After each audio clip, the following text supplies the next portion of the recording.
emojis aren't showing up here. Let's see, I have some great emojis. Can you go back in and pull it up in the PDF? Because I think they'll show up there. Sorry for the delay here. Yeah. She got lots of emojis. Go down. Let's try this one. So where's your second? Where are you thinking? It's just a screen. That's a good one. Here we go. All right, now you get to see my full emoji story. So here is the student experience at a community college for a new student. This isn't every student, but it could very well be a student at one of your colleges, where a student wakes up one day and says, you know what, I think I'm going to go to college. They're happy and excited. Let's call this student Tex. So Tex goes, I don't know anything about college. So how am I going to learn about it? I'm just going to call the college and try to get some information.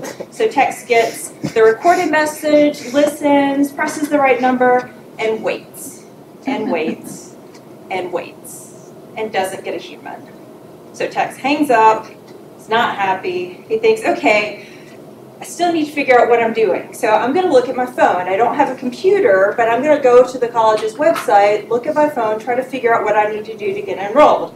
Looks at the website, can't find the info, puts on his glasses, looks again, can't find the info. So he says, all right, I'm just going to go down there and find a human and talk to them face to face.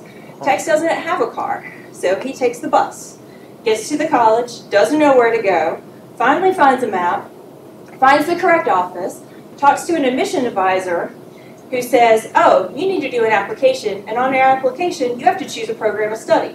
Tex says, I don't really know what I want to do, but I want to make money, so I'm going to go into business. And then the admissions advisor tells Tex, okay, so you want to go into business, there's some classes you need to take where you need to meet the prerequisites, so you have to do a placement test in math and in writing. Tex didn't know about this placement test. And the advisor says, and you have to do it today, because classes start tomorrow. So Tex goes, takes the test, time flies by, and Tex didn't score as well as he wanted to. He got some right, but he got more wrong. He didn't have a chance to prepare. He didn't know the requirements. So he goes back, talks to the admissions advisor again, who says, okay, time for you to register for classes. Again, classes are going to start really quickly. So the only thing Tex could get into for his business program was bowling, intro to computers, art, and astronomy, none of which relate directly to that business program. Tex didn't have a whole lot of money, so he didn't buy his books. So then Tex gets on the bus, goes to his job at the fast food restaurant. After work, gets on the bus, goes back home. It's nighttime, goes to bed, wakes up early the next morning, takes a shower, gets ready, and waits for the bus. The bus is taking a while. Finally gets on the bus, which seems to be going at a snail's pace. Gets off at the college, looks at his watch, says, oh my gosh, I'm going to be late. Prays, runs as fast as he can, gets to a door that is locked. Because that instructor says, I'm going to set high standards, students are not going to come to my class late, and if they can't, this is a message on the first day, they will never be late again. But Tex is terrified. He says, oh my gosh, I think I'm going to have to drop this class. So hopes the next class goes a little better. He goes to class, the instructor reads the syllabus for the course. Tex kind of dozes, doesn't really pay a whole lot of attention. But then, because he registered late, he has to wait. He didn't get his classes back to back or even in close time order to each other. So he has an evening astronomy class. By the time he gets out of class, the bus doesn't run to the college anymore. So he has to use money he doesn't have to take a taxi to get back home. Goes to bed, wakes up, goes to work, works all day, gets home, it's late, he has homework to do. But again, he doesn't have a computer, so he tries to do it on his phone. Before he knows it, the alarm's going off, it's morning, he hasn't slept, goes out and gets a cup of coffee, gets the bus, goes to school, and surprise, surprise, there's a quiz on that syllabus that he fell asleep in the class during, so he didn't know the answers to that. And he thinks, maybe this college thing isn't for me. There's no way I'm going to graduate. And so Tex is really discouraged and might not persist and go through.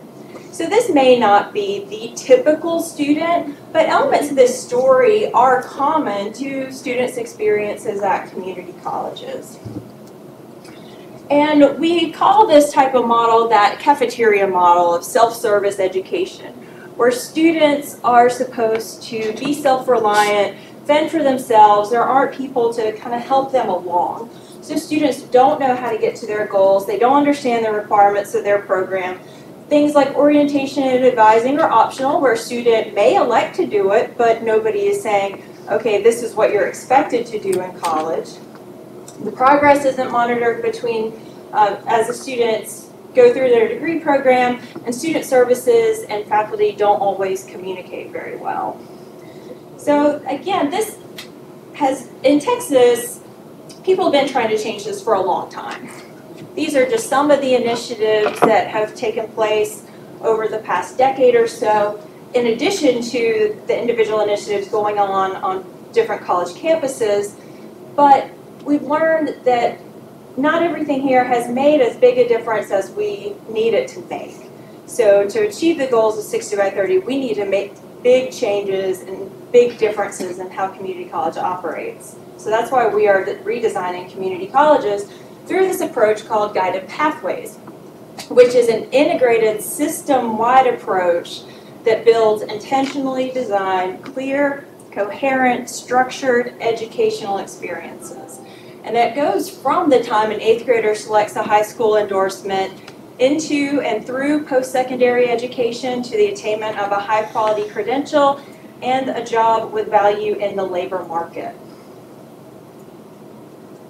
But Pathways isn't something that somebody just kind of pulled out of thin air and invented. It's informed by research from a variety of different sources. So one area that has informed Pathways is organizational science, which tells us that discrete best practices that have been implemented at scale don't really move the needle. So for example, if your college has a mandatory orientation program and every student does that orientation, then it's not going to help all that much if they then go into programs that aren't coherent, where they don't have meetings with advisors, where their learning isn't being assessed. And so it might help a little bit, but it's not going to make that kind of big change. So effective organizations have to align their efforts in order to meet their goals. Behavioral science tells us that if you have too many choices, you have decision paralysis, and that came up in that last conversation that you all were having with all the different selections that a student can make there at the high school level. So if you, and that's not even that many selections, if you think about the different majors that are offered at one of the universities, over 100, I mean, it's hard to choose something at that when you have that many options. But if you have a more simplified set of options and you know the costs and the benefits of each of those options, you can make a better decision. And then finally, cognitive science tells us that students benefit when they have a goal for learning and they know how they are progressing toward that goal. Additionally, if the program is coherent, it improves their learning. So if you're a student who is in a culinary program, you want to be a baker, you want to open your business, you want to have a bakery, but you have to take that sanitation class your first semester. You know, why do you do that? If somebody helps make that connection for you, that, you know, if you don't have an inspection for your bakery where you're allowed to operate, then you're out of business. And you understand how important that is to your future goals, you're going to learn that information better. So we don't consider Pathways to be a separate initiative, just like all the other initiatives. Texas Pathways is more of a conceptual framework that helps to structure and align the different initiatives and strategies for reform that are happening on college campuses. And so we think of this in what can be considered a four-part stage of the student's journey, connecting to the college from their first ideas about attending the college up to the point of enrollment where they enter the college and complete their gateway classes.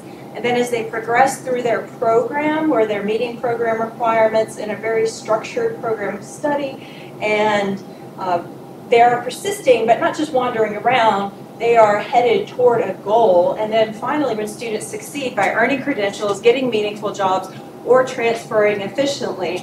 But you'll see on this diagram, bookended, we have our K-12 partners at the very beginning. It's critical that we establish bridges and connect better with the K-12 partners, and then our industry and four-year partners on the other end.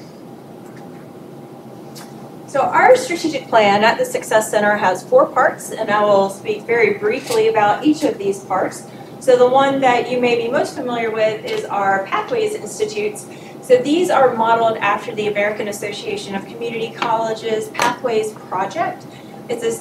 Each series would be 6 institutes. There are 2 per year for 3 years.